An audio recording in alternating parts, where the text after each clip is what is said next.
I'm Mandi McLeod. Welcome to Straight Talk, brought to you by Straight Furrow. Coming up in the show, the lack of investment in bobby calves is raising concerns over potential risks to the dairy industry. Why are some senior cabinet ministers questioning the value of industry training at a time when we need to lift our productivity, especially in the export sector? And KPMG's head of agribusiness, Ian Proudfoot, believes New Zealand agricultural companies may be missing some subtle nuances of international consumer trends without international directors on board. Joining me today is business commentator Rod Oram and Don Seath, who holds a number of agricultural directorships, as well as having a grassroots basis. Thanks, guys. Now, bobby calves are the calves that are sold at 4 days old because of size, breed, marking, sex, a combination of the above. About 1.3 million of these calves are sold every year through the markets for veal. And this is raising concerns about a potential risk to the dairy industry, veal welfare, I understand. Don, you believe that a lack of investment into this industry, where there are some potential kickbacks in the dairy industry in terms of welfare. Can you tell us what these are? Yes, well, historically, the bobby calf industry started off with a worthless byproduct, if you like, to get a cow into production. And the bobby calf industry developed finding ways of adding value to the animal with byproducts like vels and cheese making, and that increased its value to the point where it was worthwhile looking after it and putting it on a truck and looking after it, and the slaughter was in an orderly fashion and humanely done, that was carefully monitored. If you don't do that investment and the value slips, it's not worth going through that exercise. And so the slaughter takes place on the farm, and that poses a real risk to the New Zealand dairy industry, which if animal rights issues, and if someone gets it wrong, it could get the industry into a lot of trouble with our international image.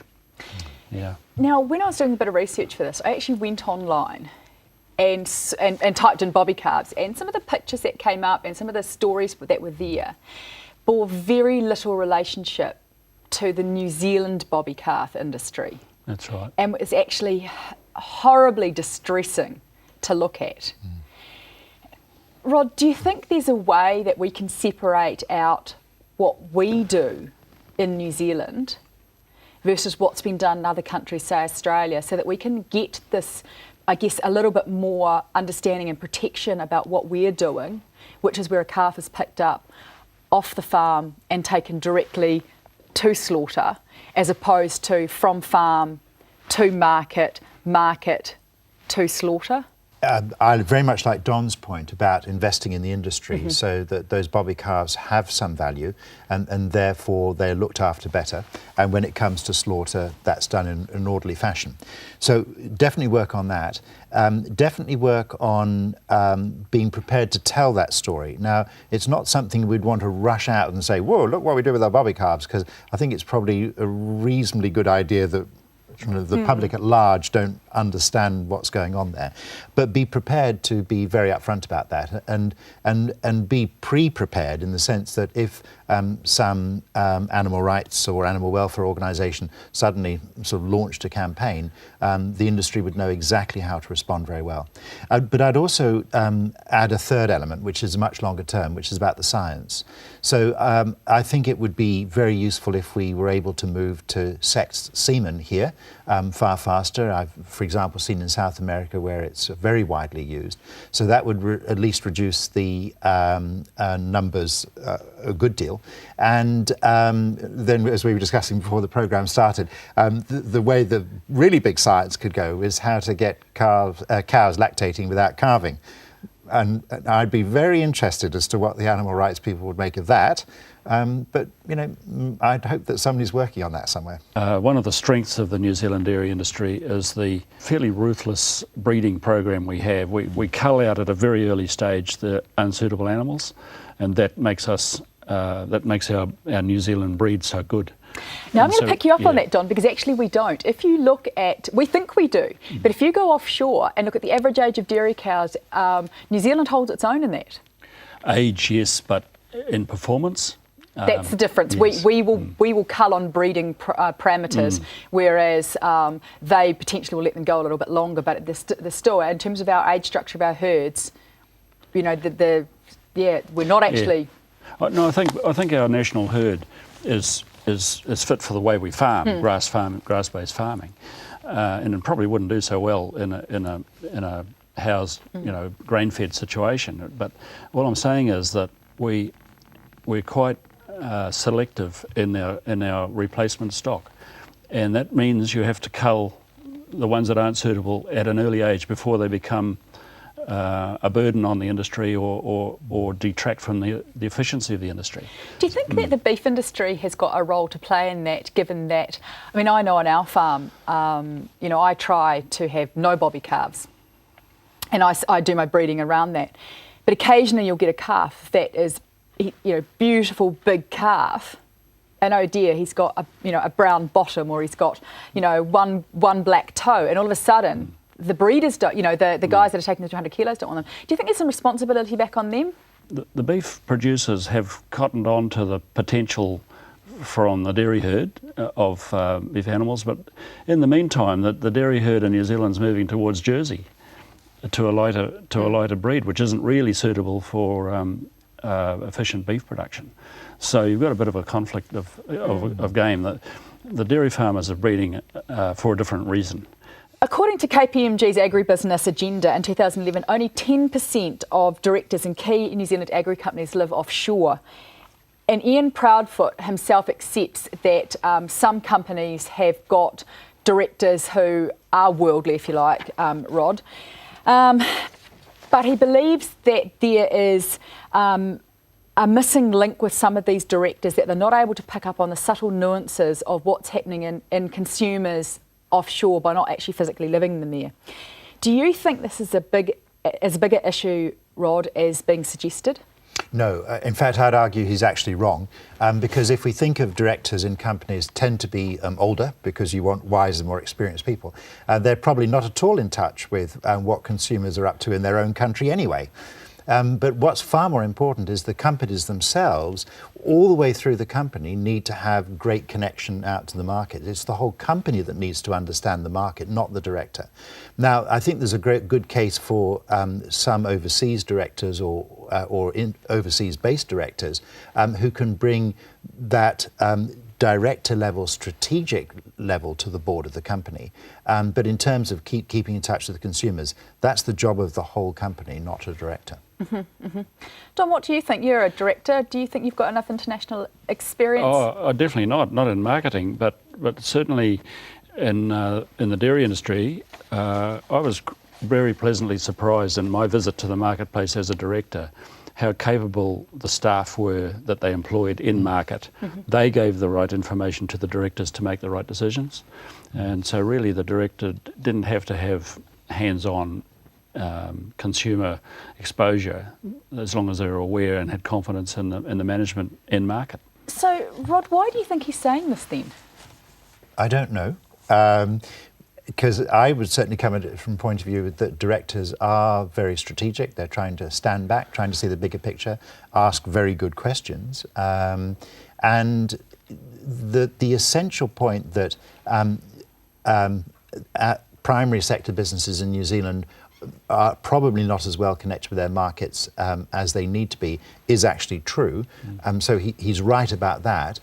Right problem, wrong solution. So for me, as I say, it's all about all the way through the company being very well connected with the market, not heaping that responsibility on the director. Because after all, a director's going to come for, say, 6 board meetings at most a year, and will have some involvement in reading board papers and the like. But directors don't intimately know a company the way that the staff do. Thanks, guys. Have to leave that there. Coming up after the break, the high New Zealand dollar holds kiwi fruit, pip fruit and wineries to ransom by decreasing their competitiveness in the international arena. We look at the long-term fallout for these vital industries. As the US grapples with its debt crisis, American dairy farmers are rethinking the milk price protection program that failed so badly in 2009. We look at the foundation of the future policies and how they may save the American dairy farm. And our dairy farm is getting a bum rap from the public. A New Zealand professor defends our honour. More on that when we return soon.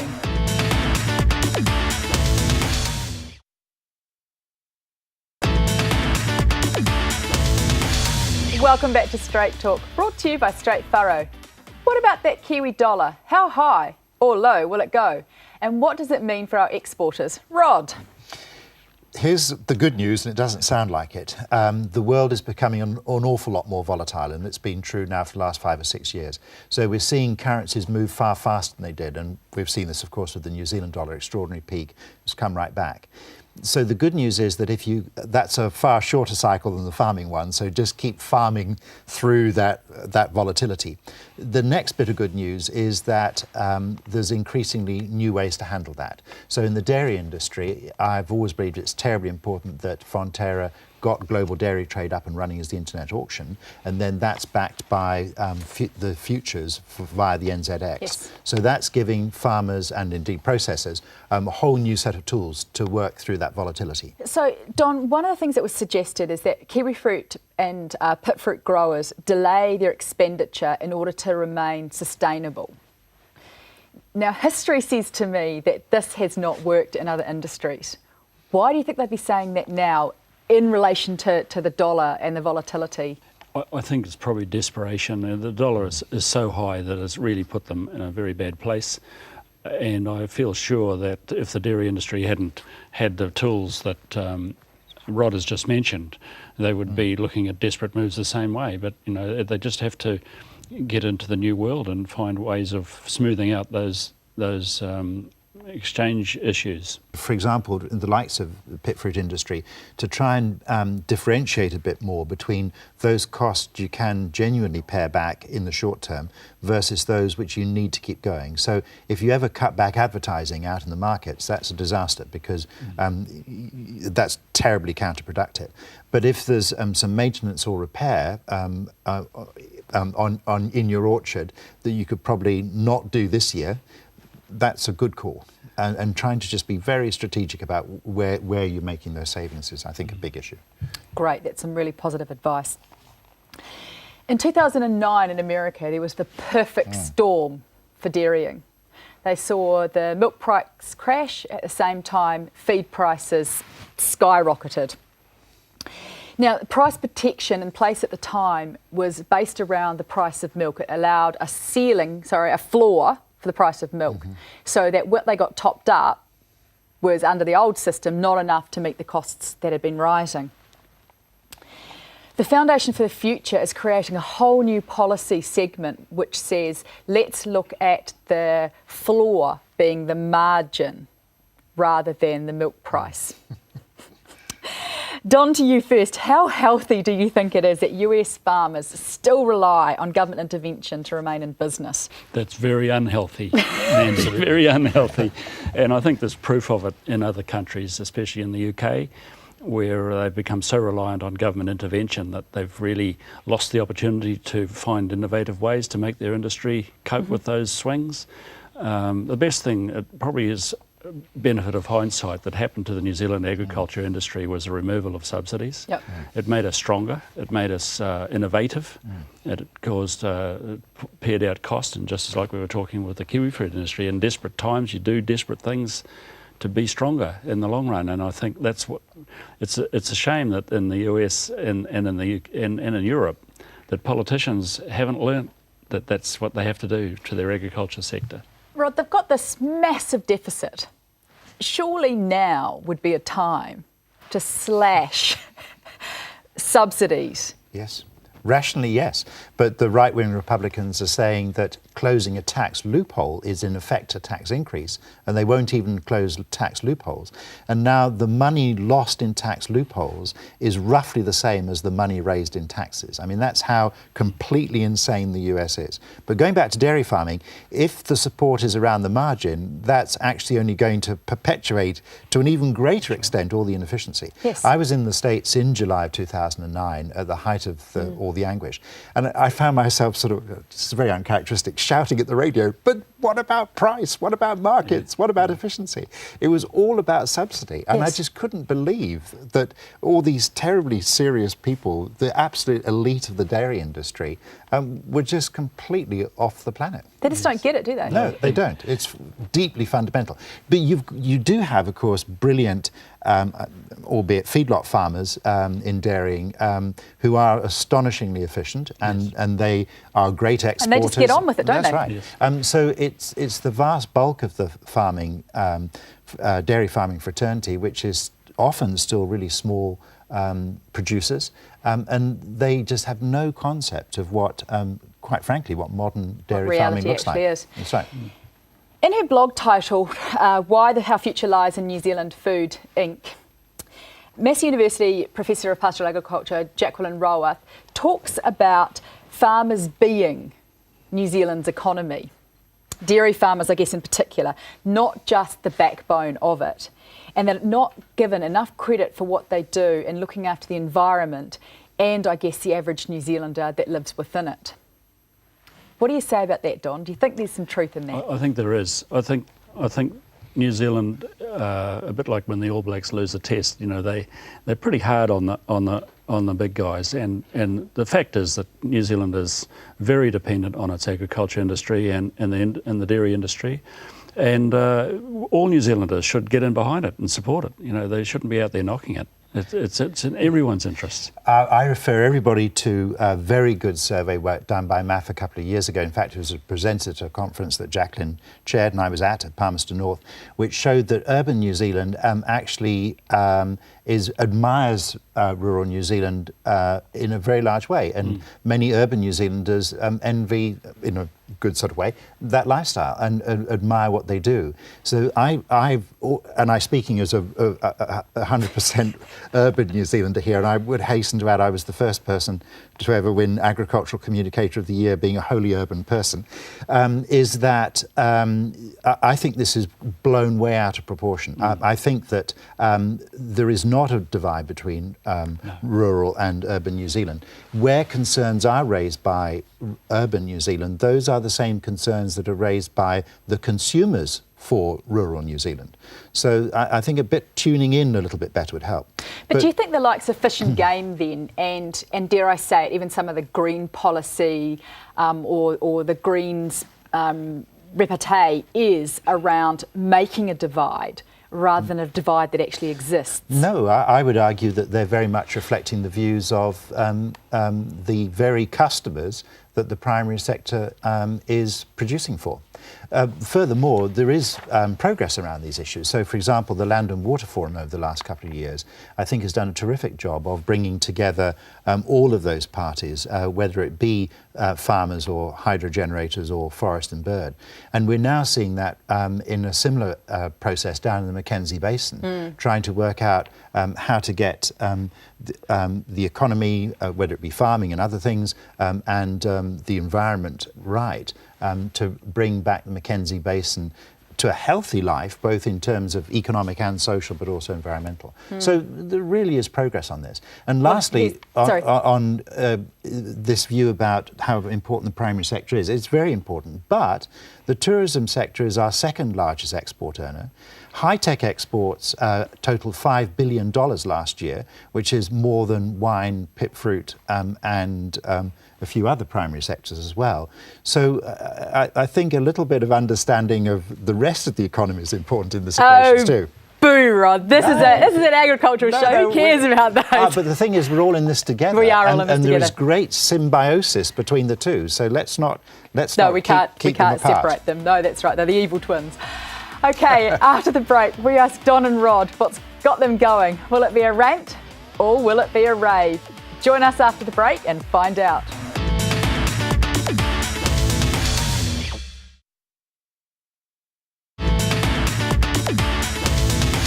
Welcome back to Straight Talk, brought to you by Straight Furrow. It's time now for our weekly rant and rave. And I'm going to head it off with 3 senior cabinet ministers believing that they do not get any value out of training on their own farms. And in addition to that, last year, $55 million was slashed from industry training. Don, I'm going to start with you on this one, because to me, when I hear that 3 senior ministers who have farms believe they don't get any value out of training, tends to indicate to me that they're not very good employers at training staff. That'd be absolutely right. They, the key to industry training is the performance of the farmer trainer, in our case in agriculture. But the 55 million was slashed off all ITOs. It was, not just, and our share of it was a small part of that. My beef is that if the country is needing to be more productive, and training is an important leg in that, then why would you take 55 million out of industry training and give it to the universities? Yeah. Don't have any problem with the government wanting the industry training to be more efficient and more results, but you have to be quite selective in how you target those dollars. So just to make it clear to viewers, the industry training is really about teaching quite basic practical skills at the bottom, right up into some management categories. Yes. So we're dealing with someone who's in agriculture, who's a new entrant to a farm, that may end up then being able to manage a farm. Yes. And so by taking that money away from our budget, from the training budget, yes, we're taking away the opportunity to have good young people come in and be trained. That's right? Yes, we've shrunk the training effort at a time when we need it most. Yep.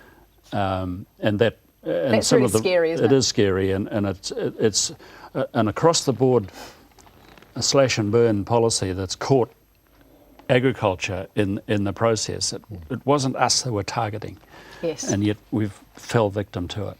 Shame on you, 3 ministers. Shame on you. And the universities have not been the beneficiaries, because like industry training, in real terms, i.e. if inflation adjusted, this government has cut spending for universities in the last 2 budgets. That's right. Rod, have you got us a rant or a rave? I do.